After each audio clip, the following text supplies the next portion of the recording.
赖清德昨天说他愿意张开双手，促成朝野对话。因为呢，赖清德就任以后呢，除了这个韩国瑜要到美国去，他们这个接见一次，就是大概为了那个什么就职啊等等哈。然后呢，从此呢，我之前之后都没有跟在野党有什么沟通，这真的奇怪哦。那你看，美国总统常常签署的时候，两党议员都会站在后面，不管怎么样，但至少呢，也是个形式上表示大家和谐嘛啊。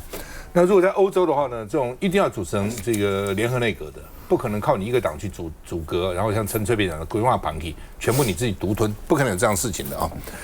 那什么叫做朝野对话呢？我本来以为赖清德说要跟朝野领袖来见面，不是，他要国安单位的去跟朝野，去跟那个在野党的领袖呢报告国安。这奇怪了，你跟在野党领袖报告什么国安呢？那什么意思呢？说你们匪谍太多是吧？好抓匪谍。还是你们本身就有问题，都是中共代言人。那你国安领袖，那你在立法院报告就好了嘛。吴钊燮立法院都不去的，奇怪了。照理讲，国会议员，国会才是你真正重要的需要报告的地方嘛，不是这样子吗？好，这个所以呢，赖清德不亲自出马，他自己不出来，能够良性对话吗？不可能嘛。那蔡明彦国安局长呢也说呢，说为什么要对国安对那个在野进行国安检报，是要形塑对国安威胁的共同认知，就你们要小心啦，不要这个认知作战啦，不要上了老共的当就这个意思那所以呢，互不信赖所以呢，赖清德派吴钊燮出马。那我的意思，吴钊燮立法也不去，吴钊燮旁边就是匪谍，那吴钊燮会来吗？所以呢，今天早上立法院在审预算的解冻，总统府秘书长也不来，国安会秘书长也不来，两大秘书长通通缺席，反正。你们不是天天叫我们送解冻案吗？那我们案子送去了，报告什么？你们给我们解就是了。啰嗦什么？解啊，不解呢，我们增加大罢免骂你啊。我们看一下。主席发言时，台下立委能不能说话？为了这发言程序，黄国昌杠上吴思瑶。我问上有啊，他现在是在回答我的问题，他现在是在回答我的问题。现场分贝一度飙到92，主席吴宗宪干脆喊休息，而这休息其实也是在野立委所盼，因为他们不满总统府要解冻总预算，不过秘书长潘孟安、国安会秘书长吴钊燮都没来，其中吴钊燮还没被准假。昨天，我们的徐副秘书长也前往了吴宗宪召委的办公室，亲自就跟志伟副秘一样，亲自跟召委报告说明今天吴钊燮秘书长之所以要请假的理由。但是呢，我们的吴召委昨天人在办公室，但他没有接见，因为何副秘书长在前一天就打电话跟我约时间，但徐副秘书长没有跟我约时间。蓝绿各自辩驳，但吴钊燮没来是事实，这会不会影响到总统520宣布的要国安团队向在野党领袖进行国安简报？毕竟蓝营立委已料化今天只是来报告一下国安的相关的预算，都不愿意。那请问一下，难道今天吴钊燮是要打赖清德总统的脸吗？但简报又会怎么进行？外界也好奇，怎么样来建立起各个党派对目前的一个国安情势的一个共同的认知跟理解，还有强化我们社会共识，会变得非常的重要。怎么样来形塑这样的共识？那变得是后续希望透过国安简报来形塑出国内各个政党对于国安威胁的共同认知的图像。来这。我觉得听到赖清德说愿意展开双倍，然后来促成朝野对话，我真的就要叹一口气了。他为什么会讲出他连他自己都不相信的话呢？而且还要促成所谓的朝野的团结。你知道民进党的委员不管是做任何的事情，只要一站上主席台、站上质询台上面，最后一句话一定叫做大罢免、大成功，就像念经一样，就像念经一样，两根手讲啦，打经都在念的啦，就起来开始念嘛啦。以这样的一个氛围，只要赖清德昨天520对于朝野所喊出来这样的话，我真的觉得极其讽刺。而且他特别提到的要来做这个国安简报，这国安简报来说，给朱立伦主席跟黄国昌主席给这两位做，目的在哪里？而且说实在的，万一以后发生什么事情的话，这个国安的问题，万一发生什么事情的话，是不是要怪到在野党的身上来了呢？而且还是由这个蔡明燕，还是由吴钊燮。吴钊燮，我真的要严格的谴责一下啊！今天总统府的预算来说，秘书长不来，然后呢派一个何志伟的副秘书长，而且他们跟我们的召委之间到底怎么样的沟通，目前也扯不清楚。今天中研院要来解决预算，院长本来是说找副院长来，我们就强力要求来了报告，他还是下了飞机之后还是过来，这表示你对这件事情的一个诚意嘛？就你看我们总统府摆出来的这个样子，吴钊燮自从上次他的助理被涉入了这个匪谍案之后呢，从此就再也没有出现过。所以我真的彻底的怀疑，他是否很怕在这个立法院的这样子的公堂上面去面对，甚至出来面对记者的任何的一个质询，他就躲起来。那你躲起来之后呢？潘文安又是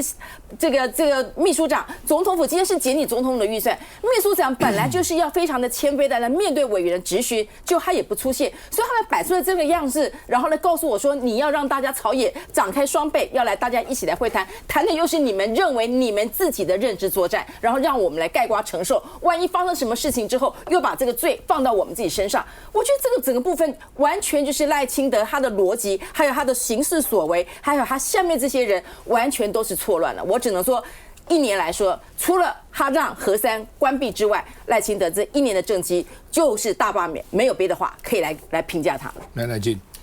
我觉得吴钊燮非常的过分哈，就是自从发生他的身边的人是共谍之后，他就没有一次到立法院去。然后呢，因为国安会秘书长，他就藏在总统府的深宫大院里面，规避一切的监督，真非常非常恶劣啊！这样子的国安会秘书长，立法院拿他一点办法都没有，因为呢，所有的资源呢，所有的这个舆论的口径，通通掌握在绿的手上。这就是为什么我们国会呢，真的是需要调查权。如果说国会有调查权的话，他就可以针对陆续发生在游锡堃身边、赖清德身边、吴钊燮身边，这些他们真正的是我们国家的重要的领导人部会首长，那时候赖清德是副总统，这些人掌握在他们身边，竟然有共谍。我们今天如果说有国会有调查权、有听证权的话，他们敢这样子来藐视国会，完全都不负责吗？这样子的国安会秘书长，我昨天看到赖清德说，要国安就是要国安团队去跟在野党领袖简报的时候说，你要叫谁去啊？你要叫这个身边有共谍的吴钊燮去讲说，如何的要加强我们对这个中共的这个中国大陆之间的渗透吗？这不是很荒唐吗？所以这个是太严重的问题了哈。还有就是国安局局长，今天呢，就算是这个国安局局长去跟那个在野党领袖报告，我觉得这也是一个很荒唐的、很荒唐的一件事情。因为他要报告的内容是什么？是赖17条啊，是要因应呢中共的这个渗透，是要因应呢这些呢你们被叫做中共同路人的立委，还有是现在是在野党党主席，你所领导的这个党，你朱立伦你所领导的这个党，就是一个亲中卖台党。你要去跟他讲这些事情吗？这是什么东西啊？这叫什么啊？所以赖清德的这一招呢，一点诚意都没有，他就是在羞辱人。然后呢，他就是呢，再去要形塑他在民进党在台湾里面的，就是我今天呢，这高度的充满诚意我是要来跟你们这些人沟通，我们要如何的团结在一起，建立呢共同的认知，来应对中共的挑战。你们今天呢这些的行径，其实呢是在背弃台湾人，背叛台湾人。我们站在一起吧。你在跟谁讲话？我觉得在野党领袖应该立刻回了，就是说，除非你赖清德自己跟我们会面，否则我们不接受。那你国安局长、你国安会秘书长要报告，到立法院去报告。对啊，休息一下，立法院就可以了。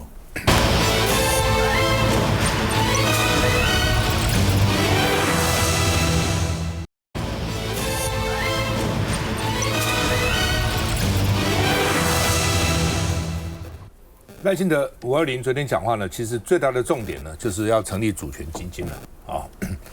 那央行说要参考新加坡、韩国的模式啊。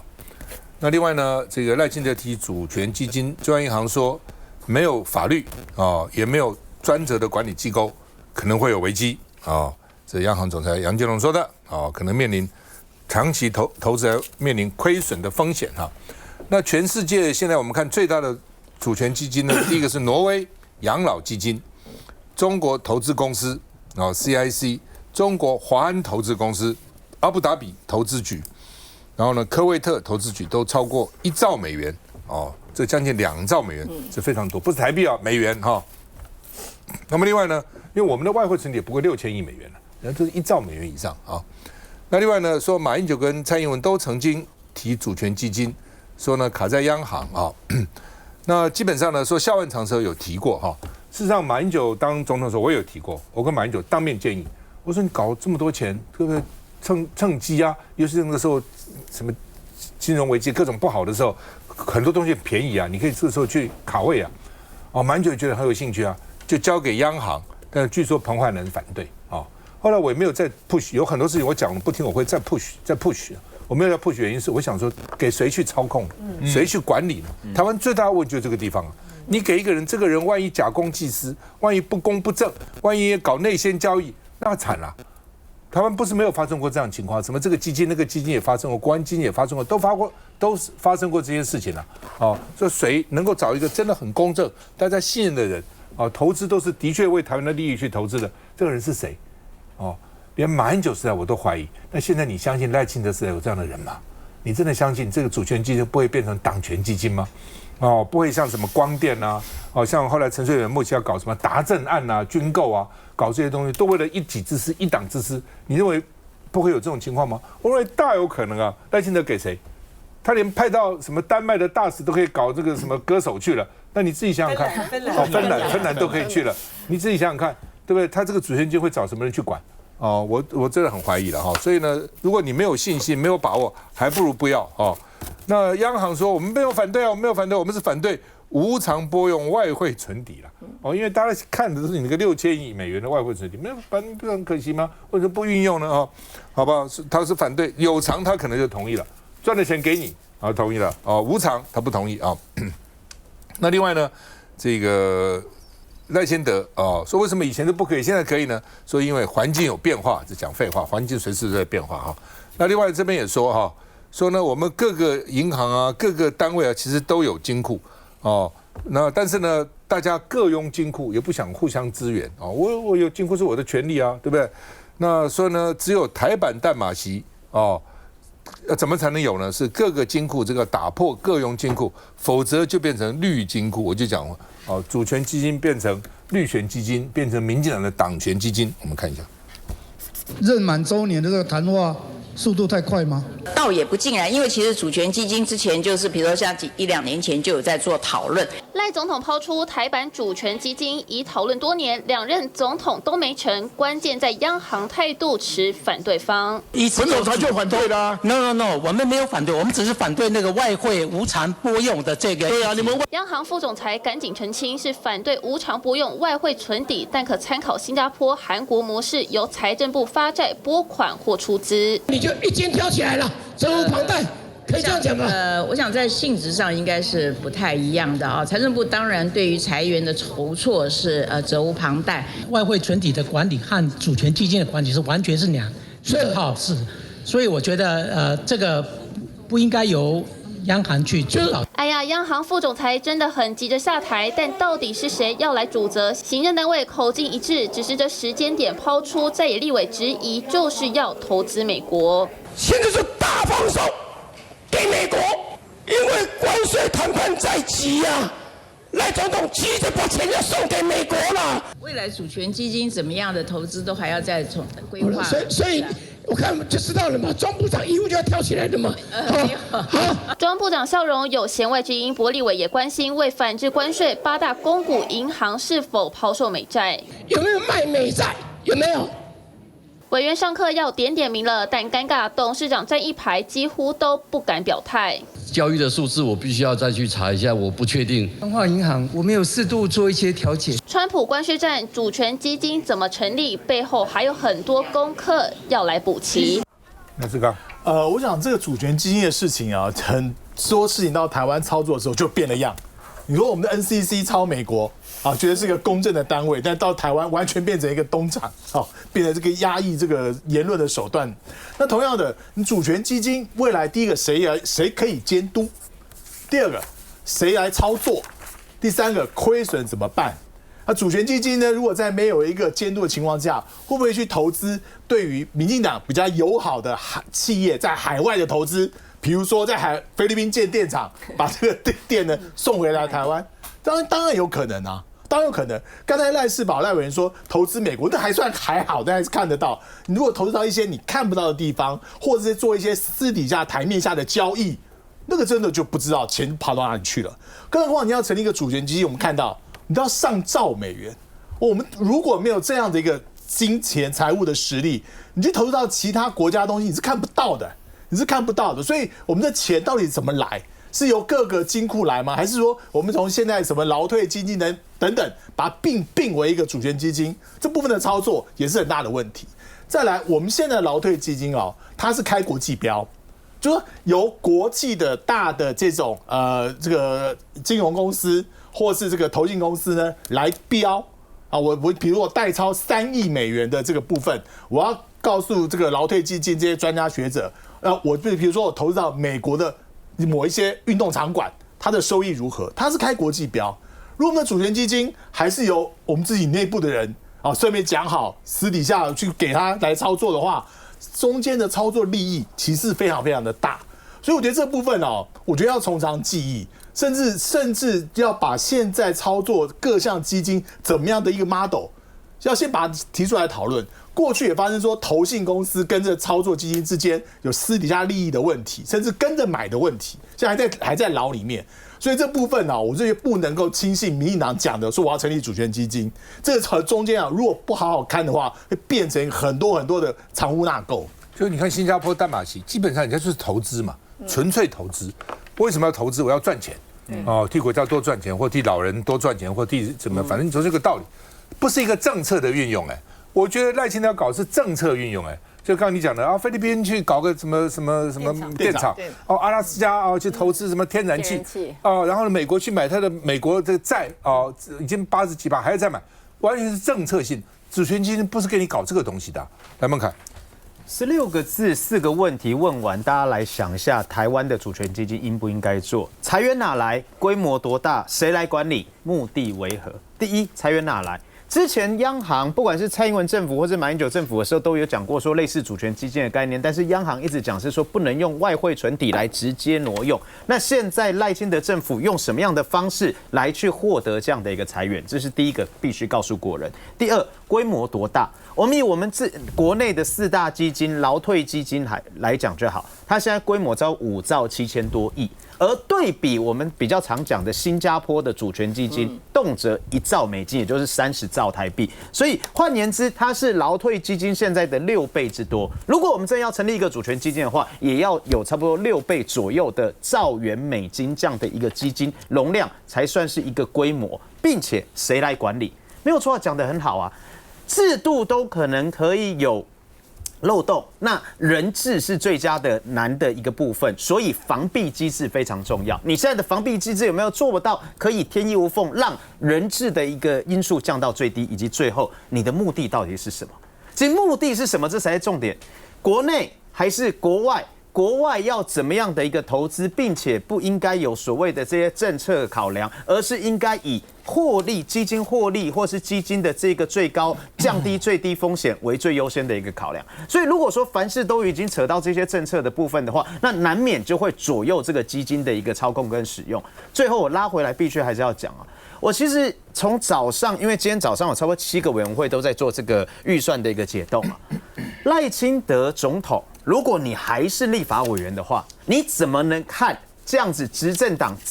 的政府官员该来报告不报告？我自己的交通委员会今天3个部长来，交通部、速发部、公共工程委员会主委都来，因为今天刚好是3个部会的预算，所以3个部长来。但是今天的司法法制委员会，总统府的预算秘书长没到，国安会的预算秘书长没到，那这样子到底我们要怎么样能够把关这些业务以及这些预算？而且更重要的是，当今天还有副秘书长来讲，是说在2个礼拜，如果说这个解冻预算不解冻的话，总统府的那些官兵211弟兄没有伙食费啊！我天哪！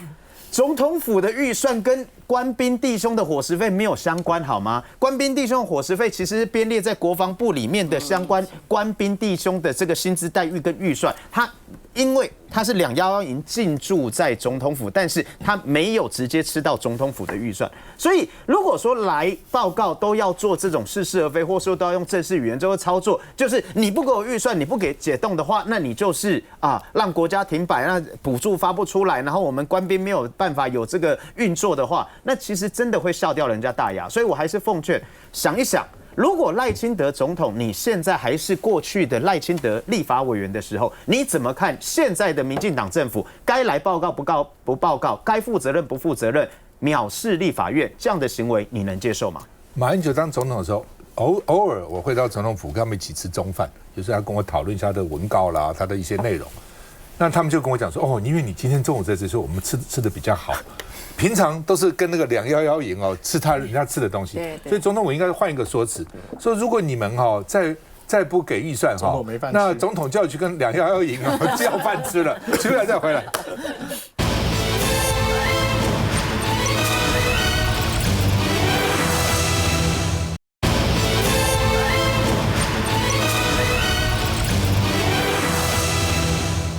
好，我们有18个新任驻外面的代表。其实外面代表他们都成大使了啊，那8个人根本没外交经验，所以王宏威就是外行嘛，外交部专门酬庸绿油油，所以我们看8个，这蛮重要的驻美公使、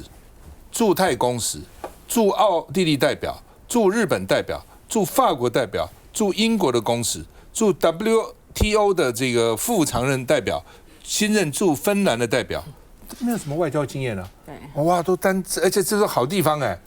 不是到那种什么很奇怪非洲啊，这些小岛啊，不是到这种地方，这地方都很好那时候不只是绿油油，而且是龙油油，就这个赖清德的朋友、林佳龙的朋友要不然就是说，比如说驻泰国是林佳龙的子弟兵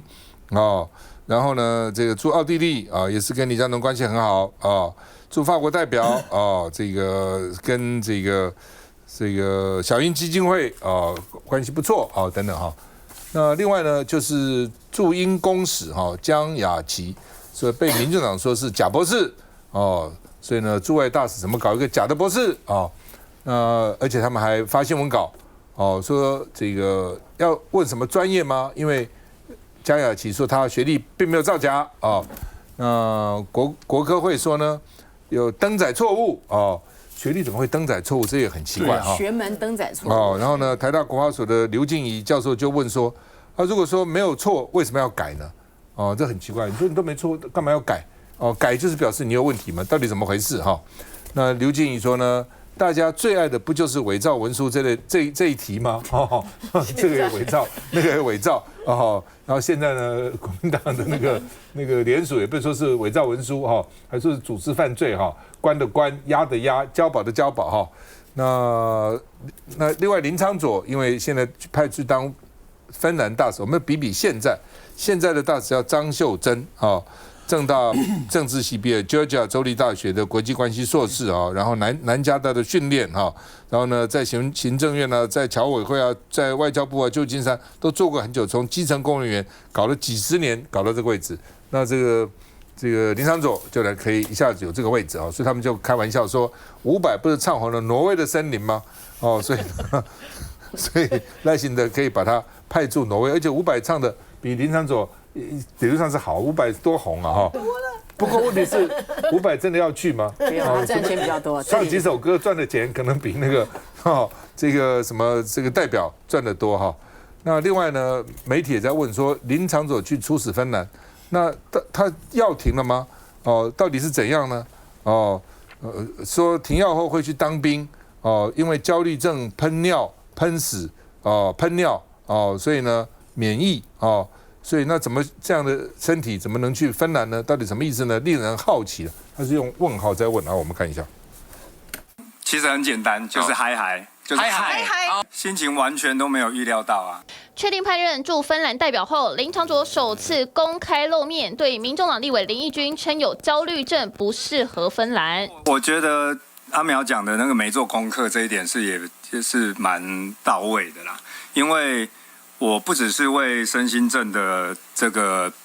议题出来发声过很多次。在直播前看似有些不满，不过也被在野指出没有外交背景，但还有这些人被派任的也有问题。国民党立委王宏威指出，从驻日代表到驻越南代表刘世忠都没有外交经验，18个里面竟然有8个都毫无任何的外交经验，全部是空降，几乎都是酬庸。另外被点名的，从驻美公使杨一山、驻泰国公使董思齐、驻奥地利代表，都跟外交部长林佳龙关系密切。奥地利人很喜欢他，我们跟奥地利的关系来讲，真的突破了一些我们过去比较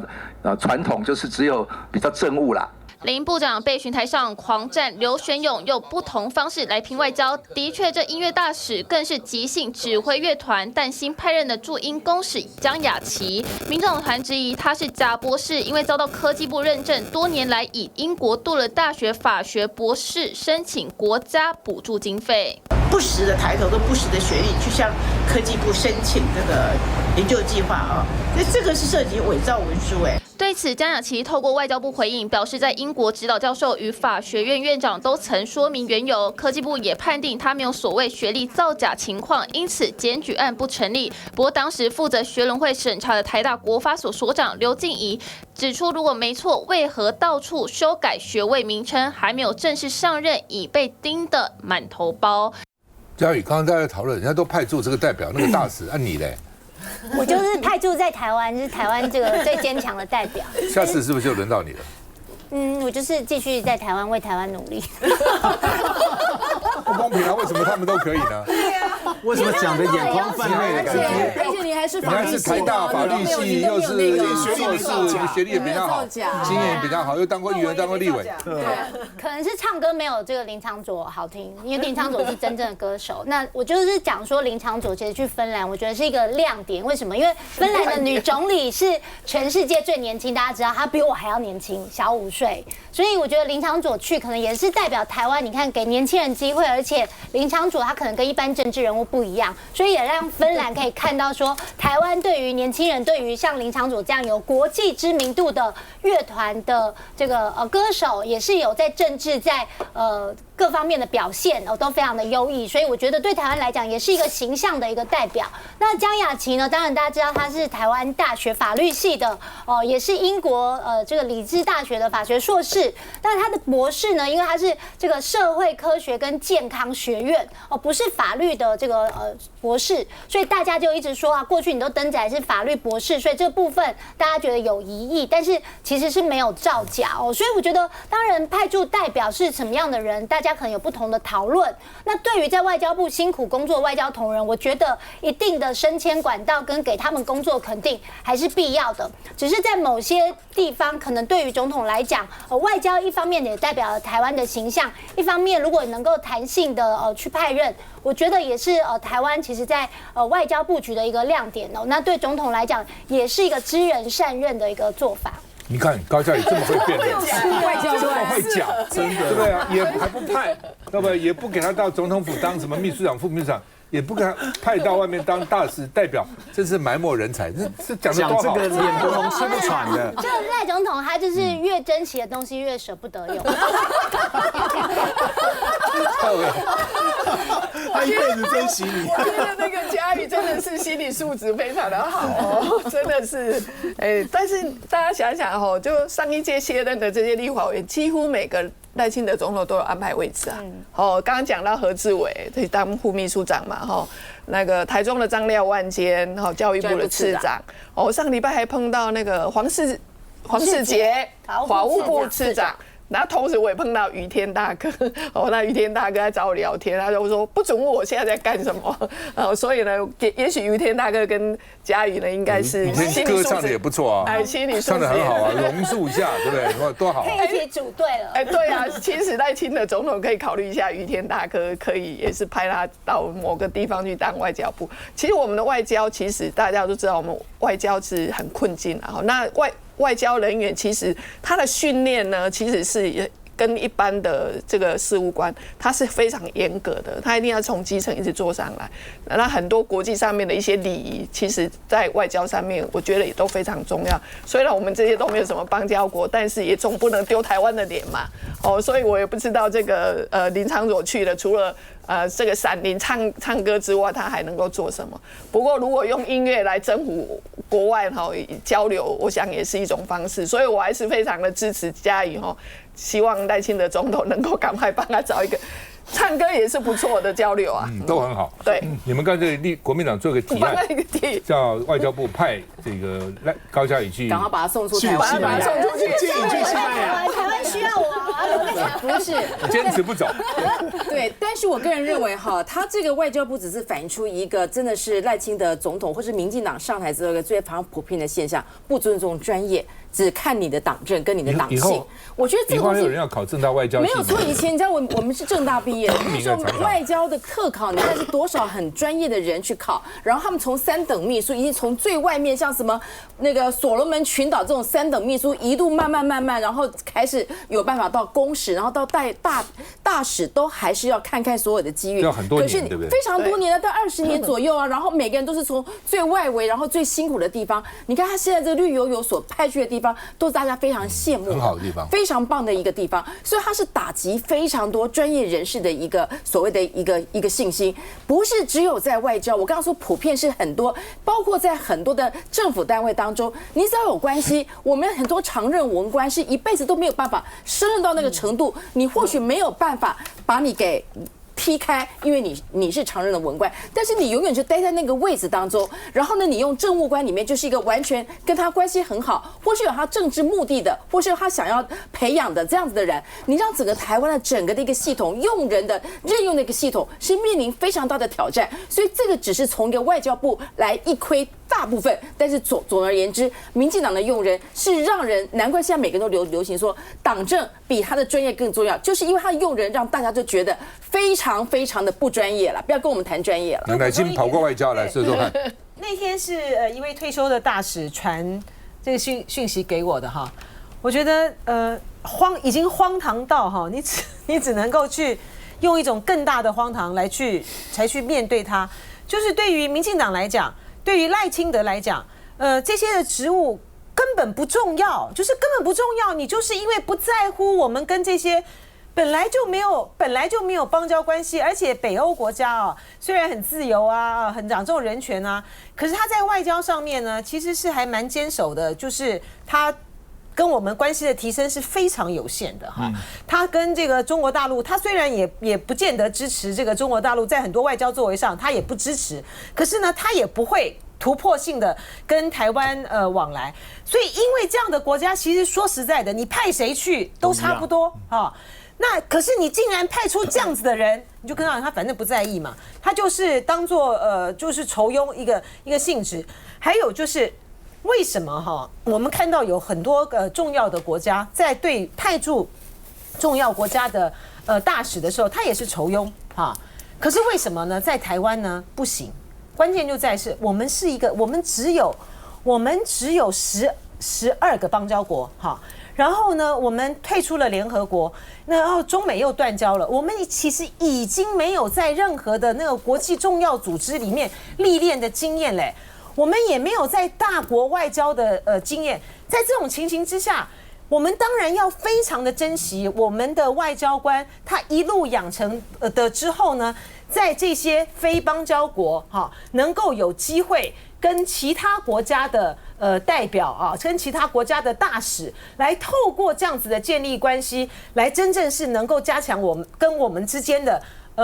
一些很务实的交往，这个是最重要的。所以说为什么呢？像这些林昶佐这些很不像样的人就是他怎么派得出去哈？我觉得这实在是国民党做不出来这件事情也是让我们觉得非常的很痛心的一件事。国民党做不出来是很多事民进党都可以做的，对啊。不过就光看他派这些驻外的代表公使什么代表大使公使什么主权基金，你们敢让他成立吗？当然不行，他会派什么人去管主权基金呢？真的，休息一下再回来。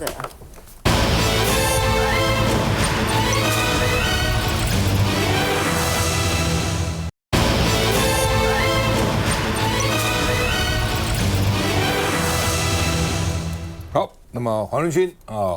他最近呢很热门特别选了北士科那另外呢，他说美国的晶片管制政策是失策的、失败的比如说原来他的这个 AI 晶片呢，在大陆市占率95%，现在被美国管制以后掉到50%而且辉达 H20没有办法出口到中国，损失很大，几十亿美元的损失就是说你不去，别人就趁虚而入了嘛。或者大陆本身的晶片就来，也许没有你的好，但是呢，至少我可以用那就是变成你美国主动的把市场让出来了这是黄仁勋一直说服川普的。不过川普最近他们也稍微放松了一些管制了那另外呢，他看好台湾，说台湾的供应链持续成长，到处都有 AI 的基础建设那另外呢，说这个黄仁勋是地缘政治的巨星游走在美国、中国跟中东所以呢，这个当然是有风险的，但是呢，这个因为有一句话 ，no risk no return， 没有风险就没有收入你想要有高收入，你就要冒风险，你什么风险都不冒，那你就银行定存最好了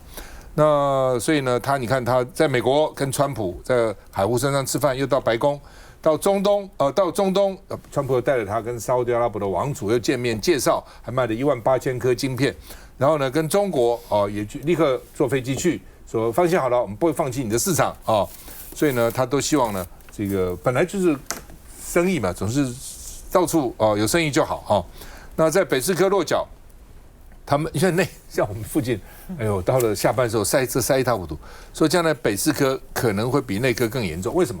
因为本来现在就很塞了，你现在上下班的时候，上班还好，下班的时候你看看那个圆山下面要转出来哇，简直是塞得一塌糊涂那到时候还得了嘛那另外呢，黄仁勋说：“哎呀，我们不怕地缘政治了我们的新总部只是需要多几张椅子了那说台湾呢现在有350个伙伴那将来呢我们需要更大的办公室，现在办公室放不下更多的椅子如果一个人坐下，另外一个人就要站起来我就问他们说，不能同时坐下吗？他们说椅子不够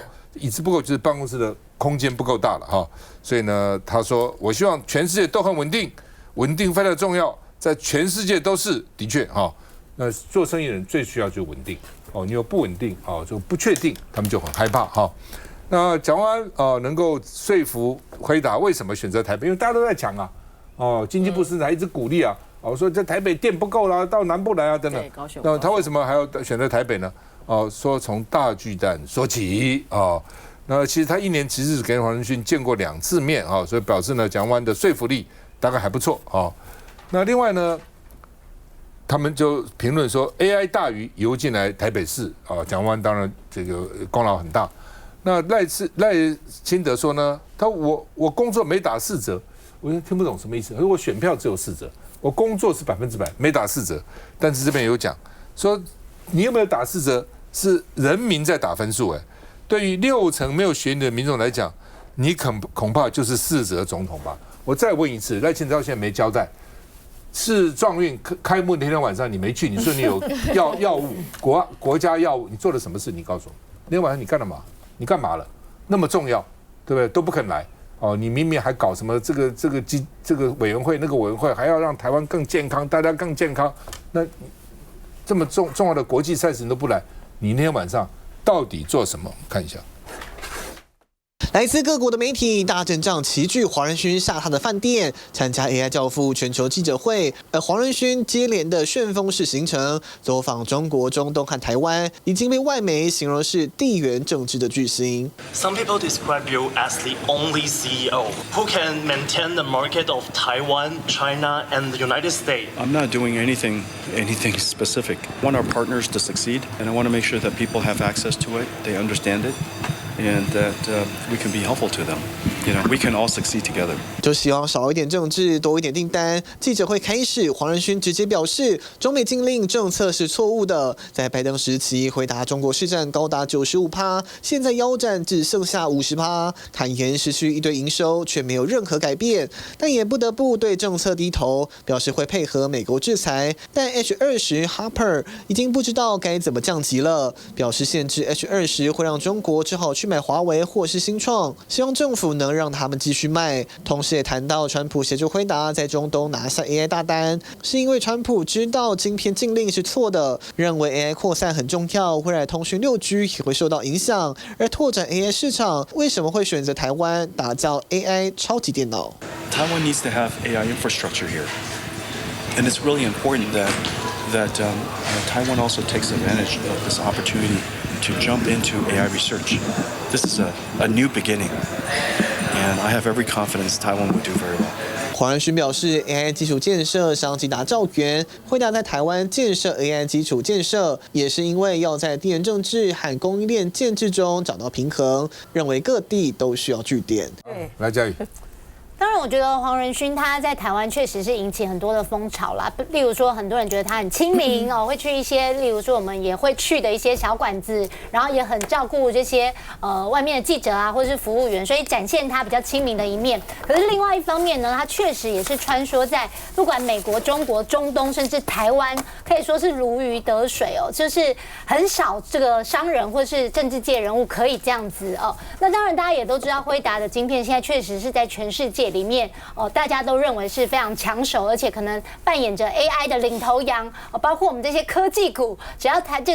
个黄仁勋一开记者会，后面背板写哪几家，马上股票可能就跟着涨起来，所以大家看到黄仁勋好像也看到一个亮灯的感觉，所以呢，对于黄仁勋当然是爱护有加。那一方面他又是台湾人，所以我觉得台湾对他真的是多了很多的感情，也希望黄仁勋能够借由他这样的身份，帮助台湾跟世界各个国家能够做更多的友善跟接轨。来，这位，其实大家应该去看看昨天的那个电脑展，哦，我觉得他穿的皮衣来，他就是一个超级业务员。他就是带来生意的。然后昨天的那个，因为我早上没去，我只是到了下午才有时间我才去。去了之后，我发现里头全部都是来自国际的大厂，全部都是来自这些 sales， 这些想要来看这些进步的 AI 的晶片或者是制成的，全部都是基本上那里头7、8成都是外国人。哦，所以我觉得这是当然台湾又很难得有一次的这样子的一个这个电脑展非常非常的成功哦，因为昨天才开始，所以可能这一两天到这个礼拜天，它可能会更多人，因为看起来就是整个台湾，而且我跟你讲，那个现场里头，我也发现台湾人真的是很厉害。我们台湾他说，台湾在 AI 的基础建设里头到处都是，因为里头有2个摊位是我们的朋友，然后所以很多的新加坡、香港的也通通都来，我觉得大家应该可以去看一下。